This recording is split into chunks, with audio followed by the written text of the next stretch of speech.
Et maintenant, l'invité de la matinale, il a été ambassadeur de France en Russie de 2020 à 2024. Il publie Au cœur de la Russie en guerre chez Talandier. Et il va nous raconter la Russie de Poutine à l'intérieur, au moment même où elle a déclaré la guerre à l'Ukraine.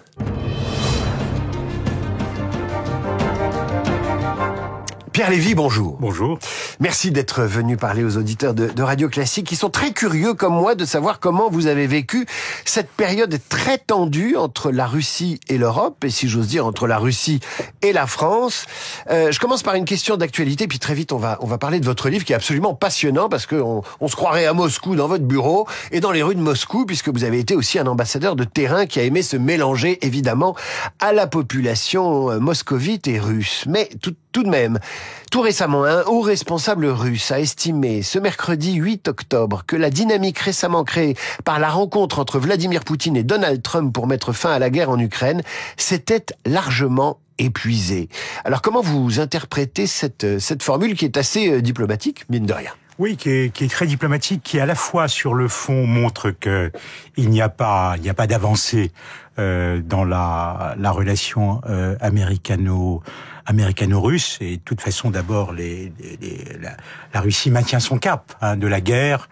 Le président Poutine l'a redit encore début octobre. Les objectifs seront atteints. Donc ça, c'est une première chose. Et on retrouve d'ailleurs la méfiance vis-à-vis des États-Unis. C'est pas le président Trump qui, du jour au lendemain, va changer l'état d'esprit russe. Et puis, on retrouve aussi, et ça, je crois que c'est intéressant, la volonté de ménager Trump quand même. Oui, c'est un peu. On voit bien à travers toutes les déclarations qui ont été faites, par exemple, considérer que la guerre actuelle, en fait, c'est la guerre de Joe Biden. Si Trump avait été là, il n'y aurait pas eu la guerre. Accuser les Européens d'être des fauteurs de guerre, alors que le président Trump, lui, veut la paix. On voit bien qu'ils font quand même attention. C'est en quelque sorte de l'économie, à gérer son ego, pour éviter peut-être un changement de pied de sa part. Mais la Russie maintient son cap. C'est un peu la fin de la lune de miel quand même. Oui, il n'y a jamais vraiment eu de lune de miel, mais ils ont essayé encore une fois de préserver les apparences, de le manipuler. Faut se souvenir quand même que le 24 février dernier, et pour le diplomate que je suis, c'était un déchirement, les États-Unis et la Russie ont voté ensemble au Conseil de sécurité une résolution dans laquelle le terme d'agression ne figure pas. Pierre Lévy, ancien ambassadeur de France à Moscou de 2020 à 2024. Pour beaucoup de Français qui sont pas toujours très informés, on se dit que les relations diplomatiques entre la France et la Russie c'est terminé, mais en fait pas du tout. Il y a une ambassade qui fonctionne, il y a un ambassadeur, vous avez eu un successeur. Il faut nous raconter, Pierre Lévy, où vous étiez, ce que vous faisiez quand vous avez appris que la Russie déclarait la guerre à l'Ukraine. Nous étions depuis déjà très très longtemps, depuis plusieurs mois, en alerte et complètement sous tension, parce que vous vous souvenez que l'année 2021 a été une année justement de montée de fièvre, et en décembre il y a eu encore des initiatives diplomatiques russes, et puis début février aussi, avec la visite aussi du président de la République. Les Américains y croyaient, nous mettaient en garde. Est-ce que les Français se sont pas un peu endormis sur les avertissements? Nous voyons la même chose. On avait des informations aussi sur les concentrations de troupes et les préparatifs, mais simplement nous ne croyons pas, comme d'ailleurs beaucoup de partenaires et comme d'ailleurs les Ukrainiens, à une invasion en bonne et due forme. Il n'y avait pas suffisamment de troupes, il n'y avait pas le dispositif adéquat, et d'ailleurs la suite a montré que on n'avait pas tort, on va rentrer bientôt dans la 4e année de guerre, et je pense que c'est pas du tout les plans tels qu'ils étaient prévus à l'origine par le Kremlin. Vous allez nous raconter quelques anecdotes qui sont dans ce livre, des anecdotes mais qui ne sont pas anecdotiques si j'ose dire, puisque tout raconte cette Russie qu'on connaît mal, la façon dont les Russes vivent, dont ils nous perçoivent, dont ils subissent ou pas le pouvoir de Poutine. J'aimerais quand même savoir si vous avez le sentiment que l'Ukraine est en train de devenir un bourbier, comme a pu l'être le Vietnam pour les États-Unis ou l'Afghanistan pour l'URSS. Comme vous l'avez dit, fort justement, j'ai essayé de mêler le quotidien pour montrer aux gens comment se fait la diplomatie, un peu le making of, avec des considérations géopolitiques. Qu'est-ce que tel ou tel élément veut veut dire. Et je crois que c'est l'intérêt, c'est de montrer un cheminement finalement, comment on arrive à la guerre, comment on arrive à lire aussi dans les événements qu'on a vécus en 2020, 2021, les prémices de ce qui allait arriver. Je pense que le président Vladimir Poutine, a fait une erreur historique majeure, parce qu'il pouvait très bien vivre avec la situation telle qu'elle était auparavant. Il bloquait l'avancée euro-atlantique de l'Ukraine. Ils avaient des moyens d'affaiblir Zelensky. Il a pensé que tout ça serait réglé comme exactement la prise de la Crimée en 2014. Donc, je pense que la guerre va se poursuivre. Et si la guerre s'arrête, selon un schéma encore à définir, sans doute un cessez-le-feu, une formule à la coréenne, la confrontation avec l'Occident, elle, se poursuivra. Parce qu'elle est consubstantielle au régime de Vladimir Poutine. On va y revenir à ces provocations du moment, les têtes de cochon, les drones, etc., etc. Je regarde la couverture de votre livre. Vous êtes encadré par Lavrov, le ministre des Affaires étrangères, Vladimir Poutine. Donc vous avez eu l'occasion de rencontrer les deux. Ce qui intéresse nos auditeurs, c'est de savoir ce qu'on ressent quand on est en présence de Vladimir Poutine, qu'on lui parle et qu'on en entretien avec lui. La photo de couverture est celle prise à l'occasion de la remise des lettres de créance. Oui. C'est-à-dire, c'est vraiment le départ officiel de la mission. Et j'ai eu l'occasion de parler au président Poutine. Chaque ambassadeur à son tour arrive à lui dire quelques mots.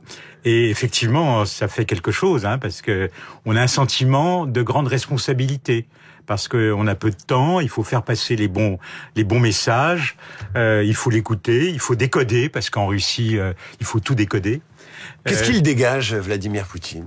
Il dégage rien, il est froid, il vous regarde avec son œil bleu d'acier, c'est les clichés qui circulent. Ou est-ce qu'on arrive à établir un contact avec lui? Non, vous savez, il serait présomptueux de ma part de dire que j'ai établi un contact. J'étais un ambassadeur, même si c'est l'ambassadeur de France, donc c'est pas n'importe quel ambassadeur en Russie. Le fait d'être l'ambassadeur d'un pays qui soutient l'Ukraine très fermement, est-ce que ça a eu un impact sur la façon dont vous viviez là-bas? Ah, bien sûr.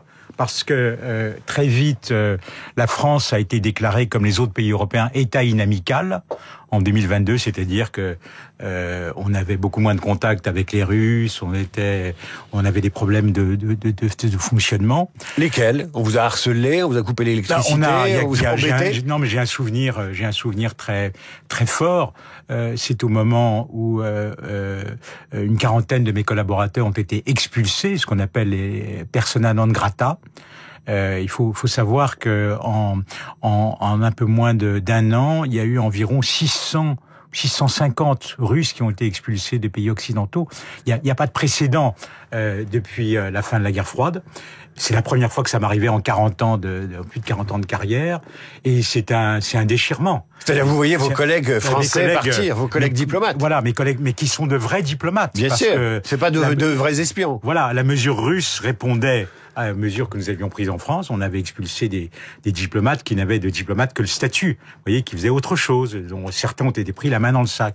Et donc c'était un déchirement pour moi de voir ces gens membres de mon excellente équipe. Certains avaient les larmes aux yeux, d'autres étaient soulagés de partir, beaucoup moins, parce qu'ils étaient tous extrêmement courageux. Et je dois dire que quand je revenais le matin dans mon étage où étaient les bureaux de mes principaux collaborateurs, et je voyais les bureaux vides, c'était vraiment un déchirement. Vous avez eu peur, Pierre Lévy, ambassadeur de France à Moscou entre 2020 et 2024. Vous vous êtes dit, Poutine peut tout faire, il a tous les moyens de pression. Peur, je suis pas un grand courageux, mais peur, c'est pas le terme que j'emploierais. Je dirais que plutôt c'est une pression mentale très très forte, parce que nous travaillons en permanence sur tous les scénarios. Par exemple, quand il y a eu le coup de force de Prigojine, vous vous en souvenez? Bien sûr, j'allais vous en parler. La société de Wagner. La société militaire privée Wagner, on les voyait progresser vers Moscou, et nous nous mettions en ordre à l'ambassade de manière à pouvoir répondre à toute situation s'ils arrivaient le soir à Moscou. Et donc ça, il y avait une pression. Qu'est-ce qu'on prévoit à ce moment-là? On se dit tout peut arriver, l'ambassade peut être mise à sac, préparons les sacs de sable. Qu'est-ce que vous faites? On a d'abord, nous avons d'abord vérifié que tous les collaborateurs étaient là. On a des systèmes de communication qu'on avait testés parce qu'on fait des exercices de gestion de crise. On a regroupé tout le monde, on a mis le détachement de sécurité en alerte. Vous voyez, et puis après on a fait ce que les militaires appellent un retech, c'est-à-dire un retour d'expérience dans l'hypothèse où il y aurait d'autres éléments comme cela. Tout est possible. Pierre Lévy, qui publie Au cœur de la guerre en Russie, ou plutôt Au cœur de la Russie en guerre, ancien ambassadeur de France à Moscou. Parlez-nous des Russes.